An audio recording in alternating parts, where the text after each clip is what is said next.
It was a quiet Tuesday night in my small apartment on the edge of town, the kind where the silence feels almost too perfect, until a faint scratching at the window made me wonder if the wind was playing tricks, or if something far worse was trying to get in.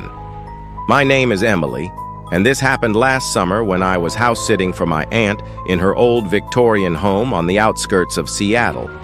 She'd gone on a cruise, leaving me alone with her cat Whiskers and a stack of books to keep me company. The house was creaky, built in the early 1900s, with long hallways that echoed every step. I'd always loved it as a kid, but being there solo at 28 felt different, isolating like the walls were watching. It started innocently enough. The first night I settled into the guest room upstairs, the one with the bay window overlooking the overgrown backyard. Around midnight, as I was drifting off, I heard a soft thump from downstairs. Not loud, just enough to jolt me awake. I figured it was Whiskers knocking something over in the kitchen. He was always clumsy. I called out his name, but there was no meow, no scamper of paws. Just silence, thick and heavy. Shrugging it off, I pulled the covers up and tried to sleep. But then came the creak, a slow, deliberate groan of floorboards in the hallway outside my door. My heart skipped. The house was old, sure, but that sound was too rhythmic, like footsteps testing the wood. I sat up, ears straining. Nothing. Minutes passed, and I convinced myself it was settling beams. I lay back down, but sleep wouldn't come. The air felt colder, a draft seeping under the door that hadn't been there before. The next morning, everything seemed normal. Sunlight streamed in, Whiskers was begging for food, and I laughed at my paranoia. But that evening, as I cooked pasta in the kitchen, I noticed the back door. The lock was unlatched. I could have sworn I'd secured it after letting the cat out earlier. A chill ran down my spine, but I blamed forgetfulness. Work stress, maybe. I locked it tight and double-checked the windows. Night fell, and with it, the unease returned. I was in the living room watching a mindless sitcom when I heard it again, that creak in the upstairs hallway. Whiskers was curled on my lap, his ears perking up too. He stared at the ceiling, tail twitching. I muted the TV, heart pounding. Footsteps? No, couldn't be. But then a shadow flickered under the doorframe leading to the stairs, elongated like someone standing just out of sight. I froze, skin prickling with goosebumps. "Hello?" I whispered, voice barely audible. No answer. Whiskers hissed, leaping off me and bolting under the couch. I grabbed my phone, dialing 911 but not hitting call yet. Slowly I crept to the stairs, flipping on the light. The hallway above was empty, but one of the bedroom doors was ajar, the one I'd closed that morning. Upstairs, the air was icy, my breath visible in faint puffs. I pushed the door open, expecting nothing, but there it was. A muddy footprint on the carpet, fresh and smeared, leading toward the closet. Panic surged. I backed out, slamming the door, and ran downstairs, barricading myself in the kitchen. That's when I heard the scratching. Nails on wood from inside the walls? No, from the basement door. I called the police then, whispering my address as the scratching grew insistent. They arrived 20 minutes later, searched the house top to bottom. Nothing. No footprints, no signs of entry. They suggested it was an animal, maybe a raccoon in the vents. But as they left, one officer paused, shining his flashlight into the backyard. "Ma'am, your gate's open. You sure you locked it?" I never house sat again. Sometimes, late at night in my own apartment, I swear I hear that creak and wonder if whatever was in that house followed me home. This one comes from my friend Alex, who swore it was the scariest night of his life. He was 32, living alone in a high-rise condo in Chicago after his divorce. The building was modern, secure with key cards and cameras, but his unit was on the 14th floor, far from the lobby bustle. He worked nights as a graphic designer, so days blurred into evenings of solitude. It began with a maintenance notice. The vents were being cleaned building-wide. Alex didn't think much of it. That afternoon, he napped on the couch, exhausted from a deadline. He woke to a faint rustling in the air duct above him, like paper crumpling or fingers brushing metal. Groggy, he ignored it, assuming workers. But as dusk settled, the sound evolved. A whisper. Indistinct at first, like wind through a crack, but then words formed. "Alone?" Alex bolted upright, the room dim with fading light.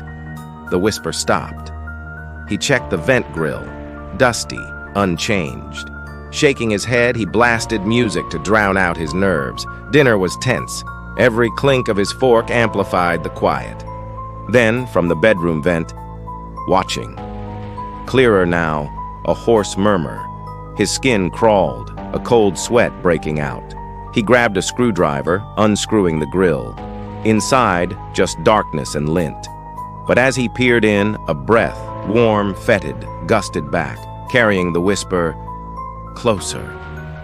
He dropped the tool, heart hammering. Was someone in the ducts? The building was a maze of shafts. He called the super, who laughed it off as echoes from neighbors. "Pipes carry sound funny," he said. Alex locked his doors, wedged a chair under the knob, and tried to sleep. Midnight brought terror. Lying in bed, eyes wide, he heard scratching in the walls, rhythmic, approaching. Then the whisper, right above his head, "Home alone." He screamed, fumbling for the light. The vent grill rattled, as if pushed from inside. Police found no one, but the vent cover was loose, fingerprints smudged, not Alex's. He moved out the next day. To this day, he can't stand enclosed spaces, always wondering who or what was crawling through those vents, whispering his fears. I'll never forget that winter in my childhood home in rural Ohio. I was 25, back from college to care for the place while my parents vacationed. The house was isolated, snow blanketing the fields, muffling everything. Being alone there felt nostalgic at first, but the basement always creeped me out, damp with low ceilings and forgotten junk. The oddity started small. First night, I heard a door creak open downstairs while making tea. The basement door, I thought, but it was shut when I checked. A draft, maybe. The temperature dropped, my fingers numb on the mug. I locked up and went to bed. Next day, shoveling snow, I noticed footprints circling the house, fresh, leading to the cellar window, partially ajar. My stomach twisted. I nailed it shut from inside, heart racing. That evening, as wind howled, a thump echoed from below. I froze in the living room, fire crackling. Another thump, then dragging, like furniture moved. Descending the stairs, flashlight in hand, the air grew musty, cold seeping through my socks. Boxes were shifted, one toppled. "Anyone there?" I called, voice echoing. Silence. But then, a shadow darted behind the boiler, human-shaped, vanishing. I ran upstairs, barricading the door. Hours passed in vigil, every creak amplifying dread. Around 3 a.m., knocking from inside the basement, slow, deliberate. I called 911, whispering. As sirens neared, the knocking stopped, replaced by a low chuckle, fading. Cops found the window pried open, footprints inside. No one there but a sleeping bag in the corner, warm, recently used. Someone had been living down there watching me. I left that house for good, but the chill lingers, wondering how long they'd been there before I noticed. Sarah shared this with me anonymously, but it haunts me still. She was 19, alone in her parents' suburban Boston home during spring break. The place was cozy, mirrors everywhere, her mom's design quirk. It kicked off subtly. Brushing her teeth that first night, she glimpsed movement in the bathroom mirror, a figure in the hallway behind her. Spinning around, empty. Reflection glitch, she thought, pulse quickening. The house felt off after that. Doors she closed were open, lights dimmed. In the kitchen, a chair pulled out as if someone sat. Night 2, watching TV, she heard footsteps upstairs. Soft, pacing. She muted the screen, skin tingling in the cool air. Upstairs, her bedroom mirror showed it.